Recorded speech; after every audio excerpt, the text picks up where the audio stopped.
तो आज हम पढ़ने वाले हैं अपने पर्यावरण के बारे में। पर्यावरण को समझने की कोशिश करेंगे कि पर्यावरण क्या है, शब्द की उत्पत्ति कैसे हुई है, कहाँ से हुई है, किस किस प्रकार के क्वेश्चन बन सकते हैं, उन सभी चीजों के बारे में। ठीक, तो फिर देरी किस बात की, सभी के सभी बच्चे अपनी नोटबुक निकालिए, आज की डेट डालिए और लिख लीजिए आज का अपना नेक्स्ट टॉपिक, जो कि क्या है, इन्वायरमेंट यानी कि पर्यावरण। तो दोस्तों अगर मैं आपसे दो क्वेश्चन पूछूं, पहला क्वेश्चन कि इन्वायरमेंट शब्द की उत्पत्ति किस शब्द से हुई है, और दूसरा क्वेश्चन इन्वायरमेंट शब्द जो आया है जिस लैंग्वेज से भी, वो किस शब्द से आया है। दो क्वेश्चन पूछे मैंने आपसे, पहला कि इन्वायरमेंट आखिर ये शब्द जो आया है वो किस भाषा से आया है, दूसरा और किस शब्द से आया है, और साथ ही साथ में इसका मतलब क्या है। क्वेश्चन डायरेक्टली बेसिक बनेंगे क्योंकि हम पर्यावरण पढ़ रहे हैं, पर्यावरण के बारे में आपको पता तो होना चाहिए। तो दोस्तों घबराने की कोई जरूरत नहीं है। इन्वायरमेंट शब्द की उत्पत्ति जो हुई है वो कहां से हुई है, फ्रेंच लैंग्वेज से। किससे हुई है, तो सभी के सही बच्चे लिख लीजिए कि इन्वायरमेंट क्या है, पर्यावरण। पर्यावरण शब्द की जो उत्पत्ति हुई है वो कहां से हुई है, फ्रेंच शब्द से हुई है। किस भाषा से हुई है, फ्रेंच भाषा से हुई है। ओके, इंपॉर्टेंट बिंदु है, ध्यान रखिएगा। पहला क्वेश्चन अगर आपसे पूछा जाएगा कि पर्यावरण जो है वो किस शब्द से आया है, किस लैंग्वेज से आया है, तो वो फ्रेंच लैंग्वेज का एक वर्ड है जो कि क्या है, इन्वायरन। ध्यान रखिएगा, कई बात आपको एग्जाम में देखने को मिलेगा, मैं दोनों चीज अपडेट करके बता रहा हूं। फ्रेंच शब्द जो कि क्या है,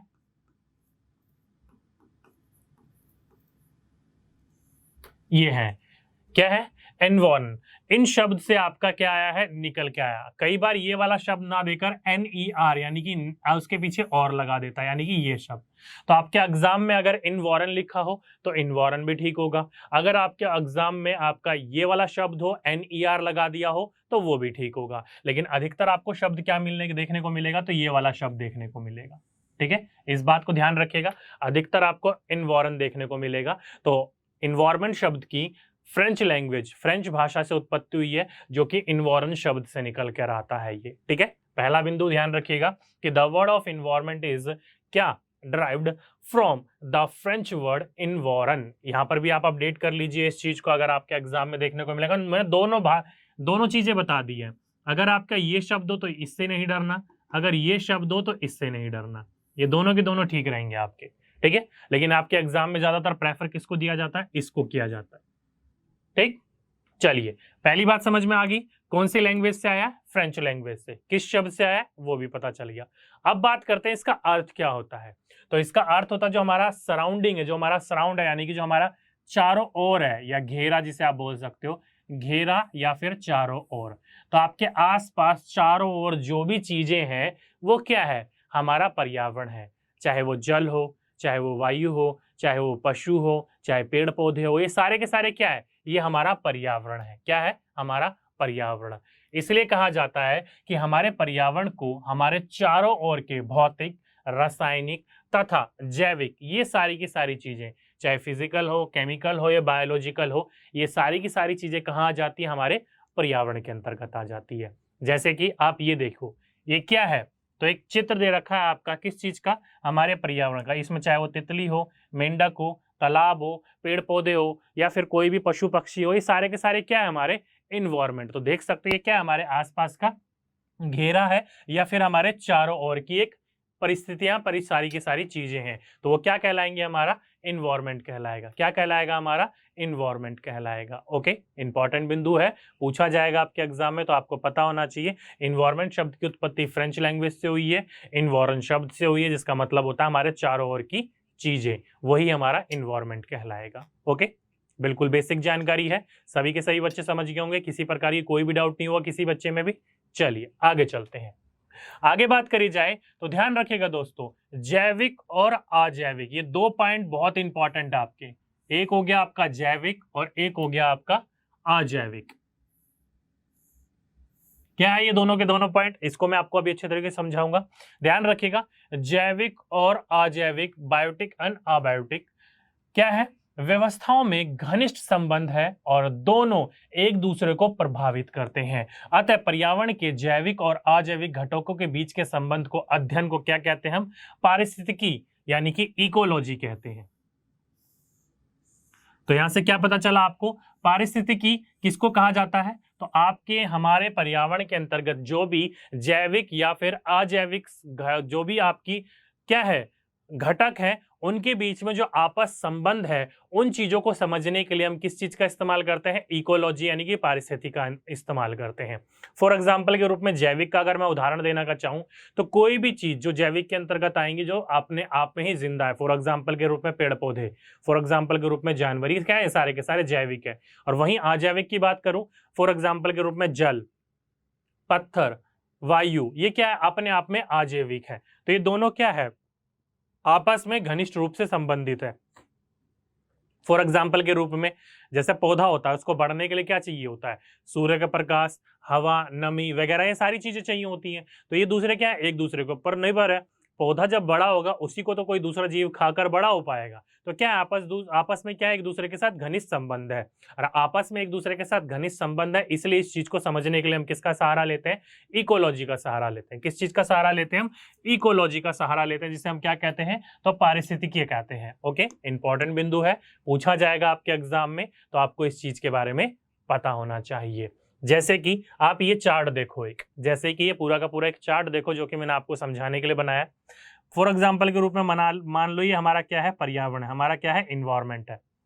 अब इसके अंदर जो इकोसिस्टम होगा, जो परितंत्र होगा, वो कैसा होगा, दो चीजों से मिलकर बना होगा। सिंपल सी बात है, जैविक और अजैविक, क्योंकि मैंने अभी अभी आपको बताया, एक जगह हमने लिख दिया अजैविक और एक जगह लिख दिया हमने जैविक।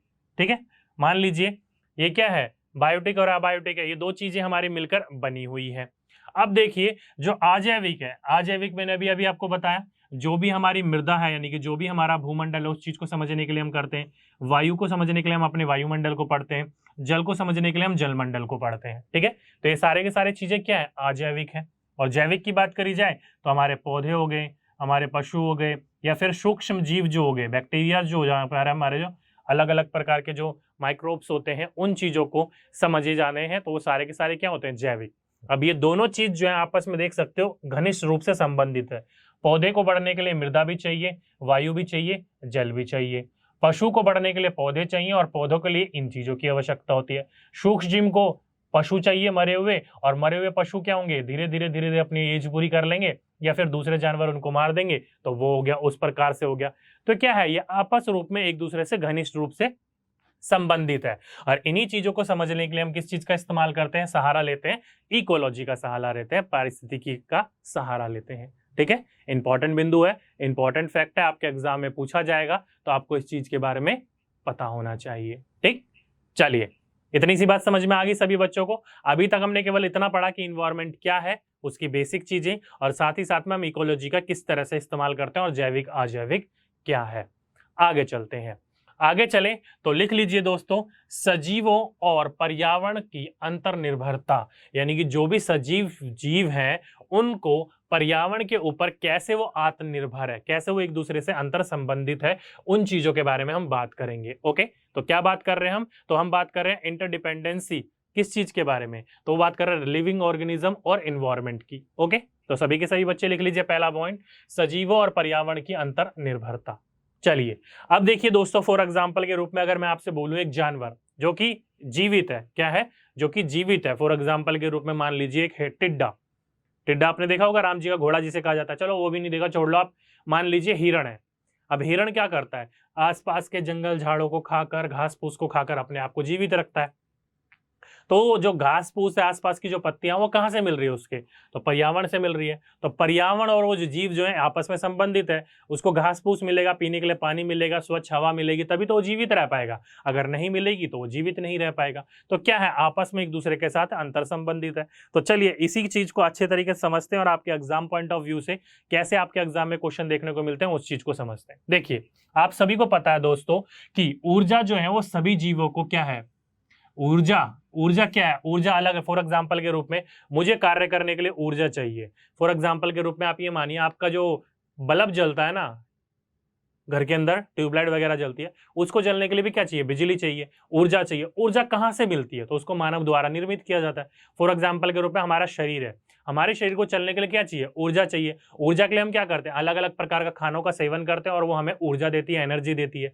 तो उसी प्रकार से हमारे जीवन के अंतर्गत, हमारे पूरे के पूरे सिस्टम के अंतर्गत, इन्वायरमेंट के अंदर जो जीव है, उन सभी जीवों को ऊर्जा की आवश्यकता होती है। क्या होती है? ऊर्जा की आवश्यकता होती है। तो सभी चीजों को ऊर्जा चाहिए होती है। एकमात्र आधारभूत क्या है? ये क्या है? एकमात्र आधारभूत क्या हमारी आवश्यकता है, जिसके बिना हम अपने आप को चला नहीं सकते। फॉर एग्जाम्पल के रूप में जैसे रिमोट है, इसको चलाने के लिए बैटरी चाहिए, ऊर्जा चाहिए, तो कहाँ से मिली? उसी प्रकार से ऊर्जा क्या है? सभी के सभी सजीव जीवों के लिए क्या है? एक आधारभूत बेसिक नीड है। क्या है? बेसिक नीड है, बिल्कुल प्राथमिक स्रोत है वो हमारा। तो ऊर्जा के बिना कुछ कार्य नहीं हो सकते। क्या बोल रखा है? ऊर्जा के बिना कुछ कार्य नहीं हो सकते। जैविक गतिविधियां करने के लिए हम यह ऊर्जा कहां से प्राप्त करते हैं, या फिर कहां से हमें ये मिलती है? तो ध्यान रखिएगा, पृथ्वी के ऊपर ऊर्जा का एक प्रमुख स्रोत, एकमात्र स्रोत कहा जाता है, जो मुख्य स्रोत के रूप में भी होता है, वो होता है सूर्य। और इसी के द्वारा हम सभी के सभी जो है कहीं ना कहीं रूप से, घनिष्ठ रूप से संबंधित है। अब देखो, जो पूछा जाए कि main source of energy for life on earth, वो कौन सा है? तो वो है आपका ओनली सन। अब कई बच्चे पूछेंगे सर सन कैसे, सूरज से हम कैसे? हम थोड़ी ये जादू के हाथ आगे बढ़ाया और धूप धूप करके हमने धूप खा ली। नहीं डियर, हम डायरेक्टली नहीं है, लेकिन इनडायरेक्ट रूप से इससे कनेक्टेड है। कैसे? फॉर एग्जाम्पल के रूप में ये मानिए, सूरज का प्रकाश हमारे धरती पर आ रहा है। अब उस सूर्य के प्रकाश पर हमारी धरती पर आने की वजह से हम सुबह सुबह की जो धूप लेते हैं, उससे हमें विटामिन डी मिलती है, हड्डियां वगैरह मजबूत होती हैं। उसकी बात हम रखते हैं साइड में। अब वहां से सूरज की जो धूप आई, वहां किसने ली? वो आपके हमारे पृथ्वी के ऊपर जो भी पर्यावरण के अंतर्गत पौधे हैं, हरे पौधे हैं, उन्होंने उसको अवशोषित करा, मतलब उसको सोखा। उसको सोखने के साथ एक पूरी की पूरी प्रक्रिया चलती है, जिस प्रक्रिया को हम कहते हैं प्रकाश संश्लेषण, यानी कि फोटोसिंथेसिस। फॉर एग्जाम्पल के रूप में उसमें क्या चाहिए होता है? जल चाहिए होता है। साथ ही साथ में जैसे कि आप बोलते हो वायु, यानी कि नमी। साथ ही साथ में क्या चाहिए होता है? प्रकाश चाहिए होता है, यानी कि सूरज की प्रकाश। और साथ ही साथ में पर्णहरित, जिसे आप क्लोरोफिल कहते हो। इन सारी चीजों को, और कार्बन डाइऑक्साइड, इन सारी चीजों को मिलने के बाद पौधे क्या करते हैं? प्रकाश संश्लेषण बनाते हैं, यानी कि अपना खाना बनाते हैं, भोजन बनाते हैं। और भोजन बनाने के बाद पौधे क्या होते हैं? धीरे धीरे पौधे बढ़ते हैं। और उन पौधों को टिड्डे हो गए, खरगोश हो गए, या फिर अलग अलग प्रकार के जीव होते हैं, वो खाकर जीवित रहते हैं। और इन जीवों को खाकर कोई और जीवन या फिर और कोई जीव जीवित रहता है। तो यानी कि वो पौधे जो हैं, वो अपने आप को सूरज की एनर्जी प्राप्त करके अपना भोजन बना रहे हैं। और हम जो लोग हैं, फॉर एग्जाम्पल के रूप में पालक जमीन पर लगी हुई है, उसने सूरज का प्रकाश लिया और वो धीरे धीरे क्या हुआ? बढ़ रहा है। तो डायरेक्टली उसने ऊर्जा कहां से ली? प्रकाश, यानी कि सूरज से। और हमें कहां से मिली ऊर्जा? पालक से। पालक ने कहां से ली? सूरज से। तो डायरेक्टली हम ना जोड़कर हम पालक से जुड़ा और पालक सूरज से जुड़ा है। तो उसी प्रकार से हमारी पृथ्वी के ऊपर एकमात्र ऊर्जा का स्रोत, जो कि सबसे प्रमुख है, सबसे मुख्य है, इसके बिना बोल सकते हैं काफी चीजें नहीं हो पाएंगी। तो पृथ्वी के ऊपर मुख्य ऊर्जा का स्रोत क्या है? सूरज है। Main source of energy of life on earth क्या है? Main source of energy for life on earth, तो वो है आपका सन, यानी कि सूरज। पूछा जाएगा आपसे, तो आपको इस चीज के बारे में जानकारी होनी चाहिए। ठीक है, सभी बच्चे समझ गए? कोई दिक्कत नहीं है। चलिए आगे चलते हैं। आगे चलें, देखिए यहां पर लिख रखा है, क्या लिख रखा है? लिख रखा है, यद्यपि आप यह भी जानते होंगे कि जैविक उपयोग के लिए हमें ऊर्जा सीधे सूरज से लेकर प्रयोग नहीं कर सकते हैं, जो कि मैंने आपको डायरेक्टली बताया। पालक ने सूरज से ऊर्जा ली और पालक को खाकर हमने ऊर्जा ली। तो जो जैविक है उपयोग के लिए, हम यानी कि मनुष्य सीधा क्या कर सकते हैं? सूरज से डायरेक्टली ऊर्जा लेकर उसका प्रयोग नहीं कर सकते हैं। हरे पौधे, कौन से पौधे? हरे पौधे सूर्य का प्रकाश अवशोषित करते हैं, श्वसन में कार्बन डाइऑक्साइड लेते हैं, जल अवशोषित करते हैं और भोजन निर्मित करते हैं और ऑक्सीजन छोड़ते हैं। इसी प्रक्रिया को प्रकाश संश्लेषण कहते हैं। और पौधे जो भोजन बनाते हैं, उसको खाकर हम मानव ऊर्जा ग्रहण करते हैं। तो लिख लीजिए दोस्तों, हरे पौधे प्रकाश संश्लेषण के द्वारा भोजन बनाने की प्रक्रिया कौन करते हैं? हरे पौधे करते हैं, जो कि क्या करते हैं? सूर्य का प्रकाश अवशोषित करते हैं। पहला बिंदु ध्यान रखिएगा, प्रकाश संश्लेषण में क्या चीज जरूरी है? पहला सूर्य का प्रकाश। दूसरा क्या है? तो दूसरा इनका जल।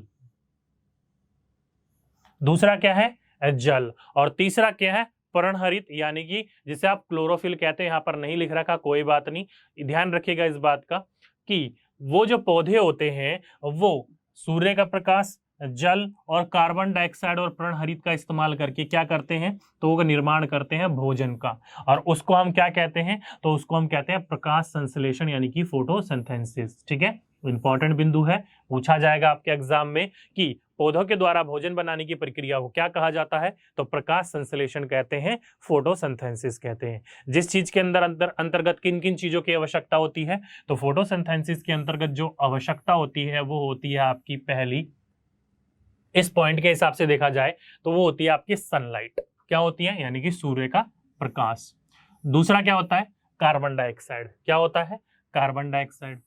तीसरा क्या होता है, तो तीसरा होता है आपका वाटर, और चौथा क्लोरोफिल, जो कि पत्तियों को हरा रखने के पीछे उसका कारण होता है। तो इन सभी चीजों को मिलने के बाद पौधे अपने भोजन बनाते हैं, जिसको फोटोसिंथेसिस कहा जाता है, और हम इन पौधों को खाकर क्या करते हैं, अपनी ऊर्जा ग्रहण करते हैं। तो क्या हो गया, हम इनडायरेक्टली क्या है, इनके ऊपर क्या है, डिपेंड है। क्या है, इनडायरेक्टली इनके ऊपर डिपेंड है। जैसे कि आप ये नीचे इमेज देख रहे हो, इमेज में क्या हो रहा है, देख सकते हो एक पौधा है जो कि क्या बना रहा है, फूड बना रहा है।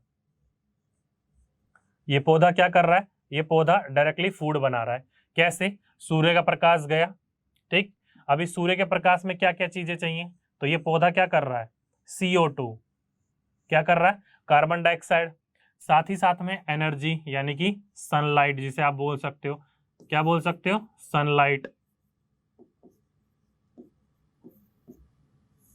सनलाइट ले रहा है, साथ ही साथ में ऑक्सीजन क्या कर रहा है, रिलीज कर रहा है। ऑक्सीजन जब रिलीज करेगा, O2 जब रिलीज करेगा, तो हम जो मानव है, जो हम डायरेक्टली इसके ऊपर जीवित हैं, इन्हीं के द्वारा हम क्या करते हैं, जीवित रहते हैं सांस लेकर। ठीक है, और साथ ही साथ में इसको क्या चाहिए, वाटर, जो कि कहां से मिल जाएगा इसको, नमी के द्वारा, वायु के द्वारा, या फिर जमीन के द्वारा, जड़ों के द्वारा, वायु पानी जो दिया जाता है वो।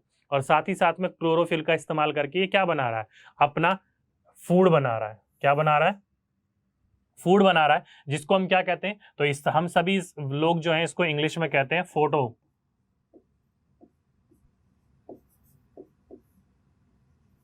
सिंथेसिस।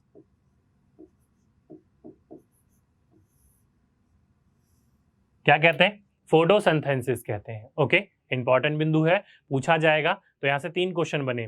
पहला, प्रकाश संश्लेषण में किस किस चीज की आवश्यकता होती है। दूसरा, पौधों के पत्तियों के हरे रंग होने के पीछे क्या रीजन होता है। और तीसरा क्या बनेगा, तो वहां पर आपका तीसरा बनेगा कि भोजन बनाने की प्रक्रिया को क्या कहा जाता है। ठीक है, तो फोटोसिंथेसिस कहा जाता है भोजन बनाने की प्रक्रिया को, प्रकाश संश्लेषण। इसके अंदर नीड होती है सनलाइट की, यानी कि सूरज की किरणों की, जल की, प्राणहरित यानी कि क्लोरोफिल की, और साथ ही साथ में कार्बन डाइऑक्साइड की, और साथ ही साथ में पौधों की पत्तियों का हरा रंग होने के पीछे क्या रीजन होता है, तो वो होता है क्लोरोफिल। ओके, सभी बच्चे यहां तक समझ गए, किसी बच्चे को यहां तक कोई भी डाउट नहीं हुआ होगा। आगे चलते हैं, आगे चले तो लिख लीजिए दोस्तों, जीवों का वर्गीकरण क्या है, क्लासिफिकेशन ऑफ ऑर्गेनिज्म। अब ये जीवों का जो वर्गीकरण है वो किन किन जीवों के रूप में हम बांटते हैं, किन किन जीवों के रूप में हमने इसको डिस्ट्रीब्यूट कर रखा है। तो लिखिए दोस्तों, जो हमारा पूरा परितंत्र है उसमें क्या कर रखा हमने, जंतुओं, पौधों और सूक्ष्म जीव को उनके खाद्य आदतों और उनकी निर्जीव वस्तुओं और भौतिक वातावरण पर निर्भर के आधार पर वर्गीकृत कर सकते हैं। फॉर एग्जाम्पल के रूप में, जैसे कि उत्पादक, जैसे कि उपभोक्ता, और जैसे कि अपघटक। तो इन 3 रूप में हम बांटते हैं, ध्यान रखिएगा। जो भी हमारे पर्यावरण के अंदर जो भी आपका है, उसको इन 3 रूप में, उत्पादक, उपभोक्ता और अपघटक, इन 3 रूप में हम इसको डिस्ट्रीब्यूट कर सकते हैं, जिसको हम इंग्लिश में कहते हैं प्रोड्यूसर, कंज्यूमर और डिकम्पोजर। ठीक है, तो इन 3 भागों में हमने बांटा हमारे पर्यावरण के अंदर जो भी आपके जीवित प्रक्रिया है, तो उसको हमने 3 भागों में बांटा, उत्पादक, उपभोक्ता और अपघटक, प्रोड्यूसर, कंज्यूमर और डिकम्पोजर। अब ये तीनों के तीनों क्या है, यही चीजें आपको समझनी है। आपके एग्जाम में यहीं से ही कुछ क्वेश्चन के पॉइंट आपके देखने को मिलते हैं। चलिए तो एक बार समझते हैं इसको 1 बाय 1 करके। पहले उत्पादक, पहले क्या आगे, तो प्रोड्यूसर आ गया। अब उत्पादक कौन होता है, उत्पादक का मतलब ही क्या होता है। फॉर एग्जाम्पल के रूप में आपको 1 किलो चीनी चाहिए, तो चीनी लेने के लिए आप कहाँ जाते हो? परचून वाली दुकान पर, और वहां से जाकर आप 1 किलो चीनी ले आते हो। तो क्या चीनी वो परचून वाला दुकान अपने घर पे बनाता है? नहीं डियर, वो कहीं मिल वगैरह से या थोक विक्रेता में खरीदता है। थोक विक्रेता किसी वो दूसरे कंज्यूमर से खरीदता होगा, बड़ी मार्केट से, और बड़ी मार्केट जो होती है डायरेक्टली उसको फैक्ट्री से आती होगी। तो चीनी बन कहाँ रही है? तो वो फैक्ट्री में बन रही है, चीनी की मिलों पे बन रही है। तो जो भी चीज बनाई जा रही है खुद के द्वारा, तो वो क्या कहलाएंगे? आपके उत्पादक कहलाएंगे। क्या कहलाएंगे? उत्पादक। तो इसके अंतर्गत वो सारे के सारे आएंगे आपके जीव जो आपका खुद भोजन क्या करते हैं? स्वयं निर्मित करते हैं, किसी दूसरे के ऊपर आश्रित नहीं होते। जैसे कि हरे पौधे। हरे पौधे जो होते हैं ये अपना भोजन स्वयं बनाते हैं, उत्पादक है ये किसी और के ऊपर निर्भर नहीं होते। भोजन बनाने के लिए इनको प्रक्रिया को क्या कहा जाता है? अभी अभी हमने पढ़ा था अच्छे तरीके से, फोटोसिंथेसिस कहते हैं, प्रकाश संश्लेषण कहते हैं। प्रकाश संश्लेषण की प्रक्रिया के द्वारा क्या करा जाता है? भोजन का निर्माण किया जाता है। ठीक है, तो प्रकाश संश्लेषण की क्रिया द्वारा सूर्य के प्रकाश, कार्बन डाइऑक्साइड, जल, खनिजों तथा हरित लवक नामक विशिष्ट लवक की सहायता से अपना भोजन बनाते हैं, और अतः पृथ्वी पर भोजन के उत्पादक हरे पौधे हैं। तो पृथ्वी के ऊपर हरे पौधे जो होंगे वो क्या है? तो वो है उत्पादक। क्यों? क्योंकि इनको अपने भोजन के लिए, अपनी वृद्धि के लिए किसी और के ऊपर निर्भर नहीं होना है। फॉर एग्जाम्पल के रूप में हम, चाहे हमें ब्रेड ही क्यों नहीं चाहिए हो, तो वो आटे किससे बनती है? गेहूं से। गेहूं कहाँ मिलेगा? तो कोई ना कहीं और उत्पादन हो रहा होगा, यानी कि पौधे से मिल रहा होगा आपको। पौधा आप अपने आप तो नहीं उगा रहे ना, पौधा जो है अलग तरीके से, उसकी पूरी परिस्थिति है। हरे पौधे जो है वो अपने आप में आ जाते हैं, यानी कि आप नहीं हो, वो हरे पौधे हैं गेहूं के पीछे।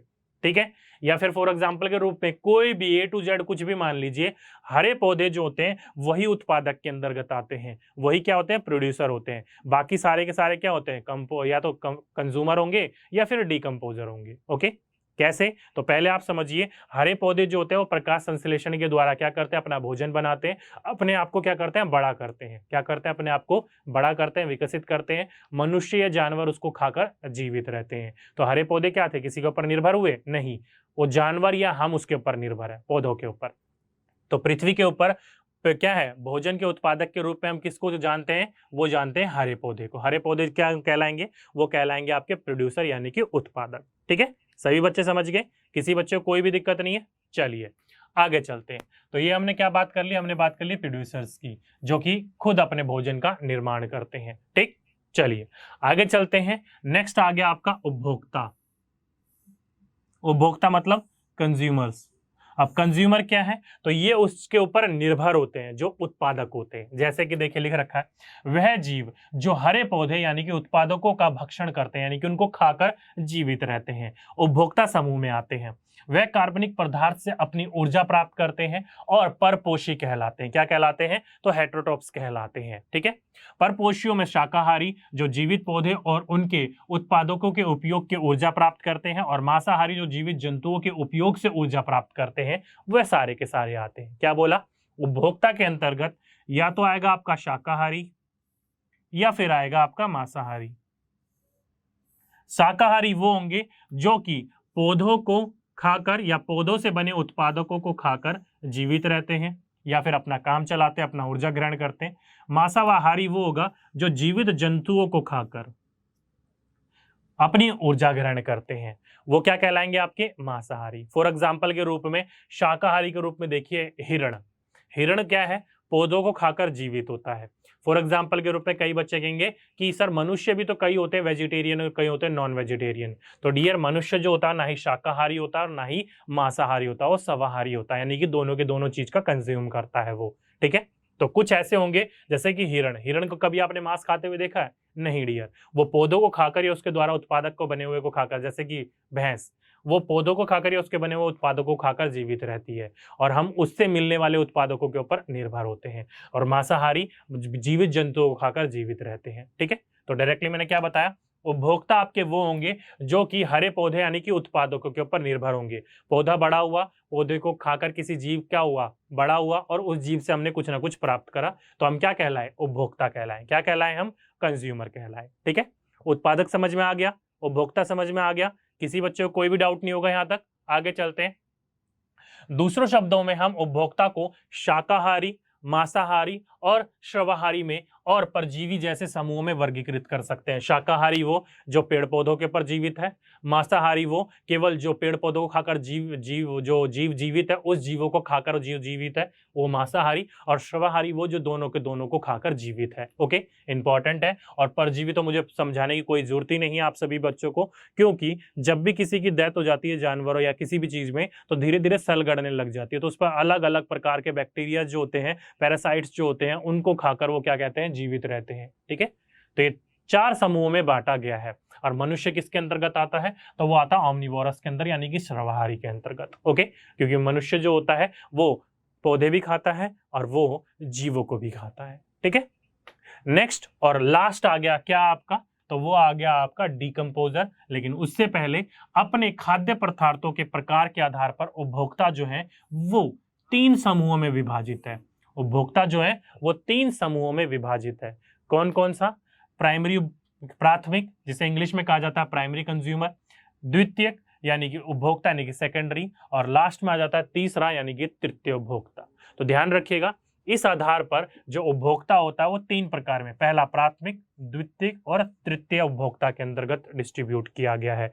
ठीक है, पूछा जाएगा आपके एग्जाम में, तो आपको पता होना चाहिए कि खाद्य पदार्थ के प्रकार के आधार पर उपभोक्ताओं को कितने समूह में बांटा गया है, 3 समूहों में बांटा गया है। और इन्हीं तीनों समूहों को हमें पढ़ना जरूरी है, प्राथमिक, द्वितीय और तृतीय। चलिए इसी को हम 1 बाय 1 करके समझने की कोशिश करते हैं कि ये क्या है। लेकिन आप इस फिगर को देखिए, इस फिगर को देखने के बाद आपको काफी चीजें समझ में आएंगी। जैसे कि फॉर एग्जाम्पल के रूप में ये क्या है, ये मान लीजिए हरा पौधा यानी कि ग्रीन प्लांट है। क्या है, ग्रीन प्लांट है, हरा पौधा है, जो कि किसके अंतर्गत आएगा, वो आएगा उत्पादक के अंतर्गत। किसके अंतर्गत, कंज्यूमर, आपका प्रोड्यूसर के अंतर्गत, उत्पादक के अंतर्गत। ये जो है डायरेक्टली क्या लेता है, सनलाइट। क्या लेता है ये, डायरेक्टली सनलाइट लेता है।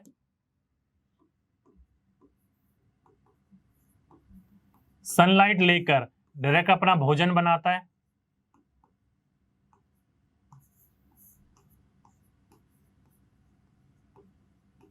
भोजन बनाकर क्या करता है, अपने आप की वृद्धि करता है। क्या करता है, वृद्धि करता है। अब इस उत्पादक को, इस प्रोड्यूसर को कौन खाएगा, तो ये खाएगा क्या, उपभोक्ता। अब उपभोक्ता में मैंने अभी आपको 3 प्रकार के बताया, प्राथमिक, द्वितीय और तृतीय। तो प्राथमिक में क्या आ गया आपका, टिड्डा। मान लीजिए प्राइमरी जो कंज्यूमर है उसमें क्या आ गया, टिड्डा, जिसे आप राम जी का घोड़ा कहते हो, ये क्या है, टिड्डा। इस टिड्डे ने क्या करा, इस पौधे के ऊपर बैठा और इस पौधे की पत्तियां वगैरह, डंडियां वगैरह नरम वाली सारी की सारी क्या कर गया, चट कर गया। इसने क्या करा, इसने जो ऊर्जा ली, इसने जो एनर्जी ली, वो कहां से ली, तो इसने डायरेक्टली एनर्जी ली, ऊर्जा ली, जो कहां से ली, वो ली उसने किससे, इस हरे पौधे से। क्या ली इसने, हरे पौधे से। अब इस टिड्डे को कौन खा गया, ये भाई साहब, ये जो थे मेंढक, फ्रॉग। इसने पौधे से ऊर्जा ली और इसको खाकर मेंढक ने ऊर्जा ले ली। अब मेंढक जो कहलाएगा वो क्या कहलाएगा इस चेन में, वो द्वितीय उपभोक्ता कहलाएगा, क्योंकि पहला तो उत्पादक था, उत्पादक के बाद उपभोक्ता आते हैं, तो पहला उत्पादक, दूसरा जो होगा वो उपभोक्ता कहलाएगा, लेकिन प्राथमिक उपभोक्ता। इसको जिसने खाया वो उपभोक्ता कहलाएगा, लेकिन द्वितीय उपभोक्ता, क्योंकि ये प्राथमिक था वो द्वितीय हो गया। अब इस मेंढक को कौन खा गया, तो ये भाई साहब सांप खा गए। अब ये सांप क्या कहलाएगा, तृतीय उपभोक्ता। क्या कहलाएगा, तीसरा उपभोक्ता, तीसरा कंज्यूमर। अब इस सांप को फॉर एग्जांपल के रूप में आगे जाकर किसी चील ने खा लिया। क्या खा लिया, किसी चील ने उड़कर पकड़ा और इसको खा लिया। अब वो चील जो कहलाएगी वो क्या कहलाएगी, वो चतुर्था उपभोक्ता कहलाएगी। तो कहने का तात्पर्य ये नहीं है कि 3 बताए गए तो 3 ही है। अब इसी के ऊपर ये पूरा का पूरा जो है चेन चलती रहती है। अब इसी को क्या कहा जाता है, हम फूड चेन कहते हैं। इसी को अब क्या कहते हैं, फूड चेन। पौधों को खाकर टिड्डा जिंदा रहा, टिड्डे को खाकर मेंढक, मेंढक को खाकर सांप और सांप को खाकर चील जिंदा रही। तो इस पूरी की पूरी श्रृंखला को हम क्या कहते हैं, खाद्य श्रृंखला यानी कि फूड चेन कहते हैं। अब यहां से आपको समझ में आ गया होगा प्राथमिक उपभोक्ता क्या होता है, द्वितीय उपभोक्ता क्या होता है, तृतीय उपभोक्ता क्या होता है, चतुर्थ उपभोक्ता क्या होता है। ठीक है, चलिए इसी को आप लिख लीजिए शब्दों में, अगर आपके एग्जाम में क्वेश्चन पूछा जाएगा तो आपको पता होना चाहिए। पहला लिखिए प्राथमिक उपभोक्ता। अब प्राथमिक उपभोक्ता कौन होते हैं, तो प्राथमिक उपभोक्ता वह उपभोक्ता है जो उत्पादकों या फिर हरे पौधों एवं उनके उत्पादों से भोजन प्राप्त करते हैं, जैसे कि टिड्डे, जैसे कि कीट, जैसे कि गाय, जैसे कि खरगोश, जैसे कि पशु। ये सारे के सारे जो होते हैं वो हरे पौधे से अपनी एनर्जी प्राप्त करते हैं। काऊ हो गया, रैबिट हो गया या फिर ग्रास होपर्स हो गया, सारे के सारे जो होते हैं वो किसके ऊपर डिपेंड होते हैं? तो ये सारे के सारे डिपेंड होते हैं हरे पौधों के ऊपर। ये इनको खाकर डायरेक्टली ऊर्जा ग्रहण करते हैं, तो ये क्या कहलाएंगे? आपके प्राइमरी कंज्यूमर कहलाएंगे। फिर आएंगे इसके बाद द्वितीय उपभोक्ता। द्वितीय उपभोक्ता में वो उपभोक्ता आते हैं जो कि प्राइमरी यानी कि प्राथमिक उपभोक्ता को खाकर जीवित रहते हैं। फॉर एग्जांपल के रूप में मेंढक, मेंढक ने किसको खा लिया? ग्रास होपर यानी कि टिड्डे को खा लिया। टिड्डे को खाकर क्या जिंदा रहा? मेंढक रहा। तो मेंढक को क्या कहा गया? द्वितीय उपभोक्ता कहा गया। क्या कहा गया? सेकेंडरी कंज्यूमर कहा गया। और तृतीय उपभोक्ता जो होगा वो होगा जो द्वितीय उपभोक्ता को खाकर जिंदा रहता है। क्या बोला? तृतीय उपभोक्ता वह उपभोक्ता होगा जो द्वितीय उपभोक्ता को खाते हैं, उससे जिंदा रहते हैं। जैसे कि सांप, सांप ने किसको खाया? मेंढक ने। सांप ने किसको खाया? मेंढक ने, मेंढक को। और मेंढक को खाकर क्या हुआ? सांप जीवित रहा। तो सांप क्या कहलाया? तृतीय उपभोक्ता। अब इसी के बाद सांप को खाकर कौन जीवित रहेगा? चील। चील क्या कहलाएगा? चतुर्थ उपभोक्ता कहलाएगा। तो इसी प्रकार का ये बढ़ता रहता है, पूरा का पूरा क्या कहलाता है? चेन कहलाता है। ठीक है, तो वही बात फिगर के द्वारा और वही बात मैंने शब्दों में आपको समझाने की कोशिश करी। प्राथमिक उपभोक्ता वो उपभोक्ता होगा जो कि हरे पौधों को खाकर या उसके बने हुए उत्पादों को खाकर जिंदा रहता है, जैसे कि टिड्डे हो गए, खरगोश हो गए या फिर गाय होगी, भैंस हो गई, ये। ठीक। द्वितीय उपभोक्ता जो होंगे वो प्राथमिक उपभोक्ता को खाकर जीवित रहते हैं, जैसे कि मेंढक, मेंढक जो होगा किसको खा रहा है? प्राथमिक उपभोक्ता को। और तृतीय उपभोक्ता वो होंगे जो कि द्वितीय उपभोक्ता को खाकर जीवित रहते हैं, जैसे कि सांप किसको खाकर जीवित रह रहा है? मेंढक को। तो ये सारी की सारी चेन ऐसी की ऐसी ही चलती रहती है। मेन आता है पहला हरा पौधा यानी कि उत्पादक, और उसको खा खाकर लोग जीवित रह रहे हैं। ठीक है, और जैसे ये सारे के सारे मर जाते हैं तब आता है डिकम्पोजर का। जैसे कि ये चील है, चील ने सांप को खा लिया। अब चील जो होगी कहीं ना कहीं जाकर अपने आगे जाकर उम्र पूरी कर लेगी या किसी न किसी दुर्घटना की वजह से मर जाएगी, तो धीरे धीरे धीरे पर्यावरण में गल सड़ने लग जाती है। तो उसको कौन खाता है? तो डिकम्पोजर खाते हैं। ठीक है, जो अलग अलग प्रकार के बैक्टीरिया होता है उसके अंदर लग कर सारा का सारा पर्यावरण को स्वच्छ कर लेते हैं वो। ठीक है, तो ये तीनों के तीनों पता चल गए, प्राथमिक उपभोक्ता क्या है, द्वितीय उपभोक्ता क्या है और तृतीय उपभोक्ता क्या है। चलिए आगे चलते हैं। आगे आगे आपका नेक्स्ट अपघटक, जिसको हमने अभी बात करी डिकम्पोजर्स। ये क्या होते हैं? तो ध्यान रखिएगा, जो अपघटन होते हैं, अपघटन की प्रक्रिया एक पूरे के पूरे जीव की मृत्यु से प्रारंभ होती है। जैसे कि मैंने अभी आपको बोला, एक जीव की मृत्यु हो गई है, उस मृत्यु के बाद जीव धीरे धीरे धीरे गल सड़ने लग जाता है, अलग अलग प्रकार के कीड़े लग जाते हैं, वो धीरे धीरे उस शरीर को क्या कर रहे होते हैं? सड़ा रहे होते हैं। तो क्या होते हैं? डिकम्पोजर्स होते हैं। क्या होते हैं? अपघटक होते हैं। तो अपघटन की जो प्रक्रिया होती है एक जीव की मृत्यु से प्रारंभ होती है। सूक्ष्म जीव या फिर सूक्ष्म जीवी जीवों का एक समूह है जिसमें जीवाणु और कवक आते हैं। उसमें क्या आते हैं? जीवाणु और कवक आते हैं। इंपॉर्टेंट है, बैक्टीरिया और जो फंगी होते हैं वो इसके अंतर्गत आते हैं। वह जीवों के अपशिष्ट पदार्थ व मूल अवशेषों को तोड़ते हैं, अतः इन सूक्ष्म जीवों को हम अपघटक कह सकते हैं या कहा जाता है। ठीक है, क्या बोला मैंने आपको? जब भी इस पृथ्वी के अंतर्गत, फॉर एग्जाम्पल के रूप में आप ये मानिए कि आपने देखा होगा आसपास जंगल वगैरह में, मूवी वगैरह में, टीवी वगैरह में देखा होगा, एक शेर ने शिकार करा। क्या करा? एक शेर ने शिकार करा और धीरे धीरे धीरे धीरे उसने उसको खा लिया। थोड़ा बहुत जो बचा उसका शरीर छूट गया या फिर उसको चील गुद्दों ने खा लिया, फिर भी थोड़ा बहुत शरीर बच जाता है, तो उसको धीरे धीरे धीरे धीरे उसके पर देखा होगा ना, स्मेल सी आने लग जाती है, बदबू सी आने लग जाती है। बैक्टीरिया जो होते हैं उसके अपघटकों को तोड़ रहे होते हैं और धीरे धीरे गल सड़ा रहे होते हैं, और वो क्या कहलाते हैं? वो कहलाते हैं डिकम्पोजर्स, जो कि धीरे धीरे उसको किस चीज में चेंज कर देते हैं? फर्टिलाइजर, पृथ्वी के कणों में चेंज कर देते हैं और आखिर में जाकर वो पृथ्वी के धूल मिट्टी के अंतर्गत ही मिल जाता है। इसलिए हम उसको क्या कहते हैं? डिकम्पोजर्स कहते हैं। ठीक है, तो ये तीनों के तीनों समझ में आ गए। उत्पादक क्या है, उपभोक्ता क्या है और अपघटक क्या है। मेरे हिसाब से अब तक इन तीनों चीजों में किसी भी बच्चे का कोई भी डाउट नहीं होगा, सभी बच्चों को यहाँ तक समझ में आ गई होंगी बातें। चलिए, जैसे कि ये फिगर देखिए, फॉर एग्जाम्पल के रूप में ये खरगोश है। अब ये खरगोश जो है पौधों को खाकर जीवित रह रहा है, हवा लेकर जीवित रह रहा है, पानी वगैरह पीकर जीवित रह रहा है। जैसे कि ये प्रोड्यूसर है, ये पौधे वगैरह को खाकर जीवित है। लेकिन किसी दुर्घटनावश इस खरगोश की क्या हो जाती है? मृत्यु हो जाती है। मान लीजिए दुर्घटनावश ये किसी ने मार दिया है, छोड़ दिया आधा खाकर, तो धीरे धीरे देखा होगा ना, ये जो बैक्टीरिया होते हैं अलग अलग प्रकार के जो फंगी होते हैं, वो धीरे धीरे इसकी बॉडी पर आक्रमण करने लग जाएंगे और इसके अवशेषों को तोड़ने लग जाएंगे। क्या लग जाएंगे? तोड़ने लग जाएंगे, और धीरे धीरे धीरे धीरे इसको ऐसा कर देंगे बिल्कुल मट्टी की तरह, और आपस में और लास्ट में जाकर इसको मट्टी में मिला देते हैं। और वो मट्टी के अंदर किस चीज का काम करता है? फर्टिलाइजर का। और वहीं पर ही दोबारा फिर हरे पौधे उगते हैं, फिर उन्हीं हरे पौधों को खाकर कोई टिड्डा या कोई गाय या कोई खरगोश आगे जाकर फिर जीवित रहता है। तो ये जो अवशेष मिल रहे हैं ना मट्टी के अंदर, वो फर्टिलाइजर का ही काम करते हैं। ठीक है, तो ये पूरे के पूरे फिगर के द्वारा आपको समझ में आ गया होगा कि डिकम्पोजर्स आखिर काम करते हैं तो करते कैसे हैं। ठीक है, चलिए समझ गए सभी बच्चे। आगे चलते हैं, जैसे कि ये पूरा का पूरा देखिए क्या है ये पूरा। फॉर एग्जाम्पल के रूप में ये क्या है, मैंने अभी आपको बताया ग्रीन प्लांट है। अब इस ग्रीन प्लांट को क्या चाहिए, सनलाइट चाहिए। सनलाइट के साथ साथ वाटर चाहिए, वाटर के साथ CO2 चाहिए, साथ ही साथ में इसको क्या चाहिए, क्लोरोफिल चाहिए, बढ़ने के लिए। क्या चाहिए, बढ़ने के लिए चाहिए। ठीक है, तो इन चीजों की आवश्यकता के साथ ये बढ़ता है। अब इस हरे पौधों को क्या करता है, इस हरे पौधों को खाकर कोई ना कोई जीवित रहता है।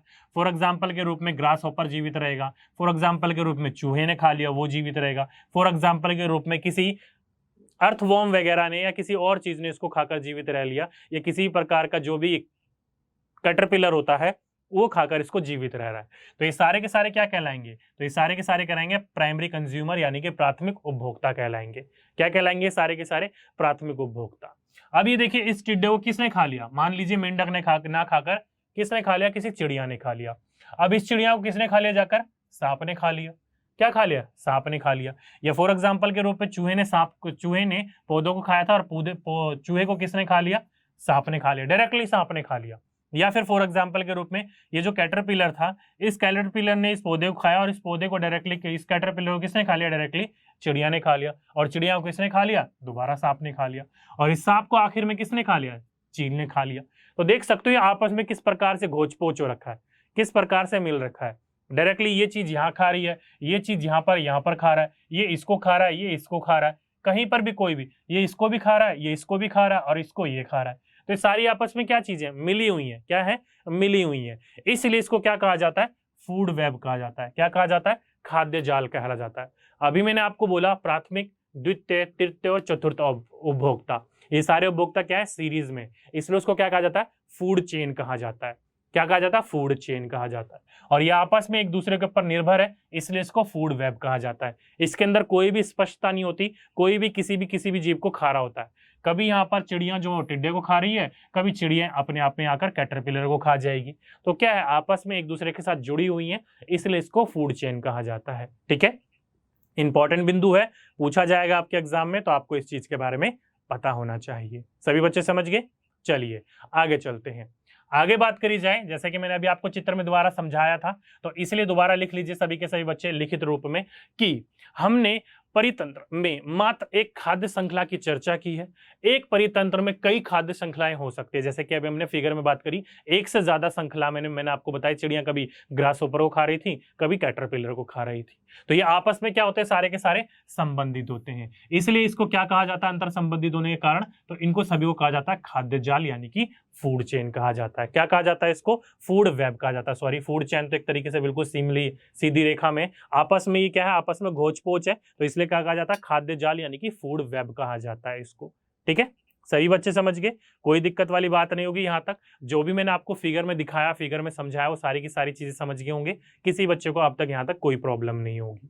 ठीक, तो यहां पर आकर दोस्तों ये टॉपिक जो होता है वो फिनिश हो जाता है। क्या हो जाता है, फिनिश हो जाता है। अब बात करते हैं यहाँ पर कुछ इंपॉर्टेंट पैडागोजिकल टर्म, जहां से आपके क्वेश्चन देखने को मिल सकते हैं, यानी कि जो यहाँ से निकले पॉइंट, खास पॉइंट। पहला बिंदु निकला कि ये जो पूरी की पूरी आप खाद्य श्रृंखला बच्चों को आप पढ़ा रहे थे, व्याख्या कर रहे थे, अलग अलग प्रकार की चीजें बता रहे थे, जिसमें हमने एक या दो प्रकार की चीजों के बारे में बच्चों के सामने रखी।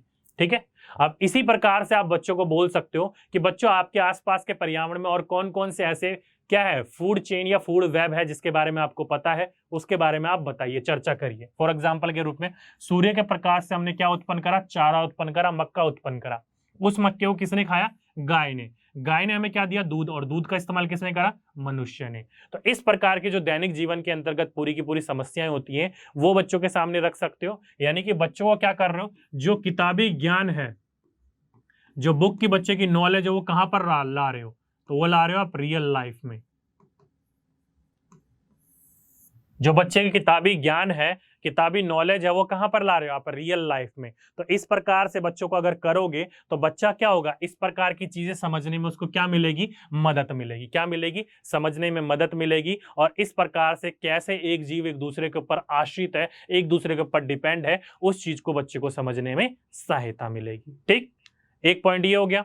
दूसरा पॉइंट यहां से आपको बच्चों को क्या पता चलेगा, तो बच्चों को आप खाद्य श्रृंखला समझने में सहायता कर सकते हो किस चीजों का इस्तेमाल करके, तो प्ले कार्ड का इस्तेमाल करके, यानी कि चित्रों वाला कार्ड इस्तेमाल करके। अब चित्र वाला कार्ड का इस्तेमाल आप कैसे करोगे, तो अलग अलग प्रकार के जीवों को बच्चों को सही तरीके से समझ में नहीं आएगा कौन सा जीव क्या है, क्योंकि बच्चे क्या है, छोटे हैं, नन्हे मुन्ने हैं, तो उनको इस चीज को समझने के लिए आप कलर कार्ड का इस्तेमाल कर सकते हो।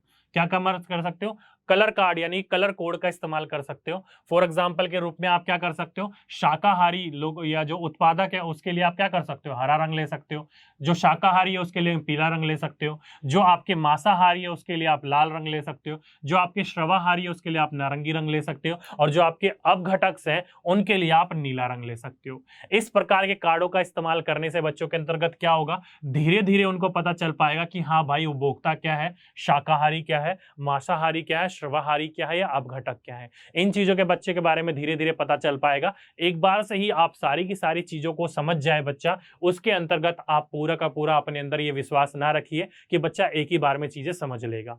तो उन चीजों को समझने के लिए आप क्या कर सकते हो, कलर कोड का भी इस्तेमाल कर सकते हो, क्योंकि बच्चा क्या है, अभी काफी छोटा है। अगर 5वीं क्लास में भी है तो बच्चा काफी छोटा है। इसलिए आप बच्चों को क्या बोलोगे, उनको कलर कार्ड यानी कि जिसे आप कलर कोड बोल सकते हो, अलग अलग कार्डों के लिए अलग अलग कोड रख रखे होंगे आपने कलर के, उसका इस्तेमाल करके आप बच्चों को डायरेक्टली इनडायरेक्ट रूप से सिखा सकते हो। ठीक है, सभी बच्चे समझ गए, कोई दिक्कत नहीं है। तो यहां पर आकर आपका दोस्तों ये पूरा का पूरा चैप्टर जो होता है वो फिनिश हो जाता है। यहां पर आकर आपका ये पूरा का पूरा चैप्टर खत्म हो जाता है। ठीक, उम्मीद करता हूं सभी बच्चों को सारी चीजें समझ में आ गई होंगी।